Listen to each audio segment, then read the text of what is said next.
അസ്സലാമു അലൈക്കും dear friends. ഇന്നത്തെ നമ്മുടെ സ്പെഷ്യൽ നിങ്ങൾ ആരും ഇതുവരെയും ട്രൈ ചെയ്ത് നോക്കിയിട്ടില്ലാത്ത ഒരു അടിപൊളി വെറൈറ്റി റെസിപ്പിയാണ്. നമ്മുടെ ഈ വീഡിയോ കണ്ടുകൊണ്ടിരിക്കുന്ന സമയത്ത് നിങ്ങൾക്ക് ഇഷ്ടപ്പെടുകയാണെങ്കിൽ ഒന്ന് ലൈക്ക് ചെയ്തേക്കണേ. അതുപോലെ തന്നെ നമ്മുടെ ഈ ചാനൽ ആദ്യമായിട്ട് കാണുന്നവരും ഇതുവരെയും സബ്സ്ക്രൈബ് ചെയ്യാത്തവരും പ്ലീസ് ഒന്ന് സബ്സ്ക്രൈബ് ചെയ്തേക്കണേ. ഞാനിടുന്ന വീഡിയോസ് ഉടനടി കിട്ടുന്നതിനായി സബ്സ്ക്രൈബ് ബട്ടന്റെ തൊട്ടടുത്ത് കാണുന്ന ബെല്ലൈക്കൺ കൂടി ക്ലിക്ക് ചെയ്തിട്ട് ഓൾ എന്ന ഓപ്ഷൻ എനേബിൾ ചെയ്യാനും മറക്കല്ലേ.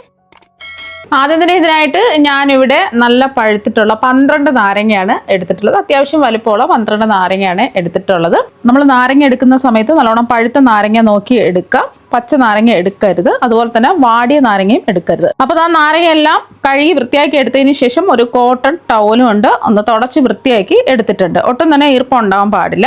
ഇനി നമുക്ക് ഈ നാരങ്ങ ഒന്ന് കട്ട് ചെയ്യാം. ഇനി തുടച്ച് വൃത്തിയാക്കി എടുത്ത ഒരു നാരങ്ങ എടുക്കുക, ഇങ്ങനെ രണ്ടായിട്ട് ഒന്ന് കട്ട് ചെയ്യാം. ഒരു നാരങ്ങ 8 കഷ്ണങ്ങളായിട്ട് കട്ട് ചെയ്തെടുക്കണം. ഇനി കട്ട് ചെയ്തെടുത്ത പകുതി നാരങ്ങ വീണ്ടും നമുക്ക് 4 ആയിട്ട് കട്ട് ചെയ്യണം. ആദ്യം ഇത് 2 ആയിട്ട് കട്ട് ചെയ്യാം, വീണ്ടും ഒന്നുകൂടി കട്ട് ചെയ്യാം. 4 കഷ്ണങ്ങളായിട്ട് ഇതുപോലെ കട്ട് ചെയ്തെടുക്കുക. ഇതുപോലെ 8 കഷ്ണങ്ങളായിട്ട് ഒരു നാരങ്ങ കട്ട് ചെയ്തെടുത്തിട്ടുണ്ട്. ഇനി ഉള്ളിലുള്ള ഈ കുരുവെല്ലാം നമുക്ക് മാറ്റണം. എല്ലാ കുരുവും ഇതുപോലെ തന്നെ മാറ്റുക. അപ്പോൾ ഓരോ ചെറുനാരങ്ങയും 8 കഷ്ണങ്ങളായിട്ട് കട്ട് ചെയ്തെടുത്തിട്ട് അതിൻ്റെ കുരുവെല്ലാം മാറ്റി ഇതായി എടുത്തിട്ടുണ്ട്. അപ്പം നമ്മൾ കട്ട് ചെയ്തെടുത്ത നാരങ്ങ ഒരു മിക്സിയുടെ ചെറിയ ജാറിലേക്ക് മാറ്റിയിട്ടുണ്ട്. വലിയ ജാർ എടുക്കരുത്, ചെറിയ ജാറിൽ തന്നെ ഈ നാരങ്ങ ഒന്ന് അരച്ചെടുക്കണം. ഒരുപാട് അങ്ങ് അരഞ്ഞു പോവരുത്. ചെറിയ തരിതരിപ്പോട് കൂടി ചെറിയ ചെറിയ കഷ്ണങ്ങളായിട്ട് ഒന്ന് അരച്ചെടുക്കുക. വെള്ളമൊന്നും ഒഴിക്കേണ്ട ആവശ്യമൊന്നുമില്ല. അപ്പം നാരങ്ങ ഇതുപോലെ ഒന്ന് അരച്ചെടുത്തിട്ടുണ്ട്. ഇതുപോലെ ഒരുപാട് അരഞ്ഞു പോവാത്ത രീതിയിൽ ചെറിയ ചെറിയ കഷ്ണത്തോടു കൂടി അരച്ചെടുക്കുക. നമ്മൾ ഒരുമിച്ചിട്ടല്ല അരയ്ക്കുന്നത്, 2 ബാച്ചായിട്ടാണ് അരച്ചെടുക്കുന്നത്. ബാക്കിയിരിക്കുന്നതും ഇതുപോലെ തന്നെ നമുക്ക് അരച്ചെടുക്കാം. അപ്പോൾ വെള്ളം ഒഴിക്കേണ്ട ആവശ്യമൊന്നുമില്ല. നാരങ്ങയിൽ നിന്നുള്ള നീര് നമ്മൾ അരച്ചെടുക്കുന്ന സമയത്ത് ഇറങ്ങി വരും. അപ്പോൾ വെള്ളം ഒഴിക്കാതെ വേണം അരച്ചെടുക്കുക. അപ്പം നമ്മളെടുത്ത 12 ചെറുനാരങ്ങയും അരച്ചെടുത്തിട്ടുണ്ട്. ഒരുപാട് പേസ്റ്റ് പരുവത്തിൽ അരച്ചെടുക്കരുത്, അതൊന്ന് പ്രത്യേകം ശ്രദ്ധിക്കുക. എന്നാലൊരു കയ്പ്പ് രസം ഉണ്ടാവും. ഇതിവിടെ ഇരിക്കട്ടെ. ഇനി അടുത്തത് ഈന്തപ്പഴമാണ് നമുക്ക് വേണ്ടത്. ഞാനിപ്പോൾ 20 ഈന്തപ്പഴമാണ് എടുത്തിട്ടുള്ളത്. കുറച്ചും കൂടെ വലിപ്പമുള്ള ഈന്തപ്പഴമാണെന്നുണ്ടെങ്കിൽ ഒരു 12 എടുത്താൽ മതിയാകും. ഇനി ഈന്തപ്പഴത്തിന്റെ കുരുവെല്ലാം ഒന്ന് കളഞ്ഞിട്ട് നമുക്ക് എടുക്കാം. ഈന്തപ്പഴത്തിന്റെ കുരുവെല്ലാം മാറ്റി എടുത്തിട്ടുണ്ട്. ഇത് നമുക്ക് മിക്സിയുടെ ജാറിലേക്ക് മാറ്റാം. അപ്പോൾ ഈന്തപ്പഴവും നമ്മൾ നാരങ്ങ അരച്ചെടുത്തതുപോലെ വെള്ളം ചേർക്കാതെ ചെറിയ ചെറിയ കഷ്ണങ്ങളായിട്ട് ഒന്ന് അരച്ചെടുക്കും. അപ്പോൾ ഈന്തപ്പഴവും ചെറിയ രീതിയിൽ ചെറിയ ചെറിയ കഷ്ണങ്ങളായിട്ട് ഒന്ന് അടിച്ചെടുത്തിട്ടുണ്ട്. അപ്പോൾ ഈ ഒരു രീതിക്ക് വേണം അടിച്ചെടുക്കാൻ. അരച്ചെടുക്കുന്ന സമയത്ത് പ്രത്യേകം ശ്രദ്ധിക്കുക, ഒരേ സ്പീഡിലിട്ട് അരയ്ക്കരുത്. പൾസ് ചെയ്ത് അരച്ചെടുക്കുക. നമ്മൾ അരച്ചെടുത്ത നാരങ്ങ ഒരു പാനിലേക്ക് മാറ്റാം. ഫ്ലെയിം ഓണാക്കി കൊടുത്തിട്ടുണ്ട്. അപ്പോൾ നമ്മൾ അളവ് കപ്പിൽ അളന്ന് നോക്കുകയാണെന്നുണ്ടെങ്കിൽ 250 ml കപ്പിന് 2 കപ്പ് അരച്ചെടുത്ത നാരങ്ങയാണ് കിട്ടിയിട്ടുള്ളത്.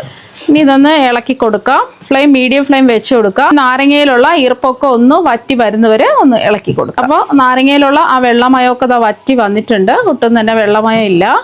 ഇനി ഇതിലേക്ക് നമുക്ക് ആവശ്യത്തിനുള്ള ശർക്കര ചേർത്ത് കൊടുക്കാം. ഞാനിപ്പോൾ ഈന്തപ്പഴം എടുത്തത് കൊണ്ട് 1.5 കപ്പ് ശർക്കരയാണ് എടുക്കുന്നത്. ഏത് കപ്പിലാണോ നമ്മൾ നാരങ്ങ അരച്ചെടുത്ത് അളന്നെടുത്തിട്ടുള്ളത് അതേ കപ്പിന്റെ അളവിൽ തന്നെ 1.5 കപ്പ് ശർക്കരയും എടുത്തിട്ടുണ്ട്. അപ്പോൾ ഇത് കല്ലും മണ്ണും ഇല്ലാത്ത ശർക്കര ആയതുകൊണ്ടാണ് നേരിട്ട് ചേർത്ത് കൊടുത്തിട്ടുള്ളത്. കല്ലും മണ്ണും അഴുക്കൊക്കെ ഉള്ള ശർക്കരയാണെന്നുണ്ടെങ്കിൽ ഒരു 1/4 കപ്പ് വെള്ളത്തിൽ ഉരുക്കിയെടുത്തതിന് ശേഷം അരിച്ച് വേണം ഇതിലേക്ക് ഒഴിച്ചു കൊടുക്കാൻ. അപ്പോൾ ശർക്കര ചേർക്കുമ്പോൾ ഇതുപോലെ ഒന്ന് ലൂസായി വരും. പെട്ടെന്ന് തന്നെ നമുക്ക് റെഡിയാക്കി എടുക്കാൻ പറ്റും, ഒരു താമസവുമില്ല. എന്തിൻ്റെ കൂടെയും കഴിക്കാവുന്നതാണ്.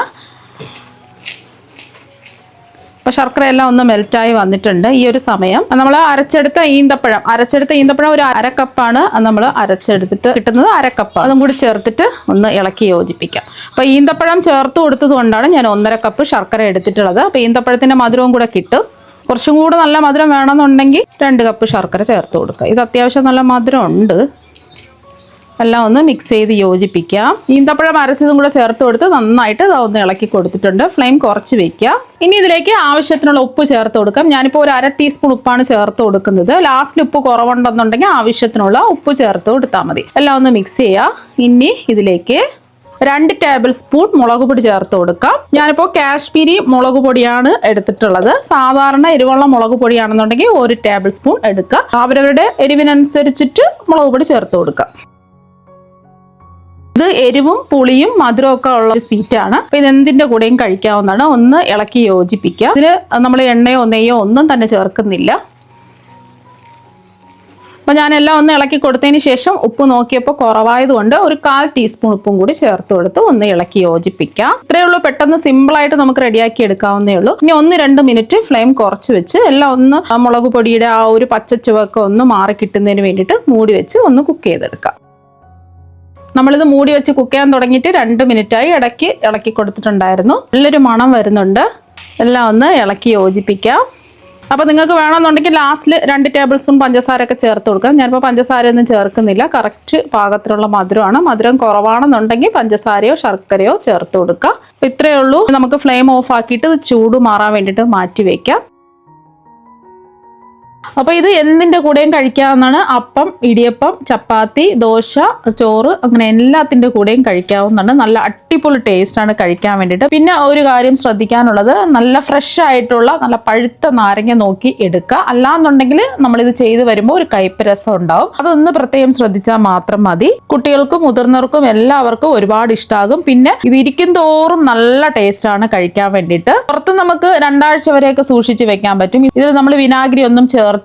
അപ്പൊ അതുകൊണ്ട് പുറത്ത് നമ്മൾ ഈർപ്പമൊന്നും ഇല്ലാത്ത ഗ്ലാസ് ജാറിലിട്ട് സൂക്ഷിച്ച് വെക്കുകയാണെന്നുണ്ടെങ്കിൽ 2 ആഴ്ച വരെ നമുക്ക് പുറത്ത് സൂക്ഷിച്ച് വെക്കാം. അത് കഴിഞ്ഞിട്ട് നമുക്ക് ഫ്രിഡ്ജിൽ 3 മാസം വരെയൊക്കെ കേടുകൂടാതെ സൂക്ഷിച്ച് വെക്കാവുന്നതാണ്. അപ്പൊ നിങ്ങൾ എന്തായാലും ഇതുപോലെ ചെറുനാരങ്ങയും ഈന്തപ്പഴവും വെച്ചിട്ട് ഒരു പ്രാവശ്യം ഒന്ന് ട്രൈ ചെയ്ത് നോക്കുക. തീർച്ചയായും നിങ്ങൾക്ക് എല്ലാവർക്കും ഒരുപാട് ഇഷ്ടമാകും. അപ്പൊ നമുക്ക് മറ്റൊരു വെറൈറ്റി വീഡിയോ ആയിട്ട് വീണ്ടും കാണാം. താങ്ക്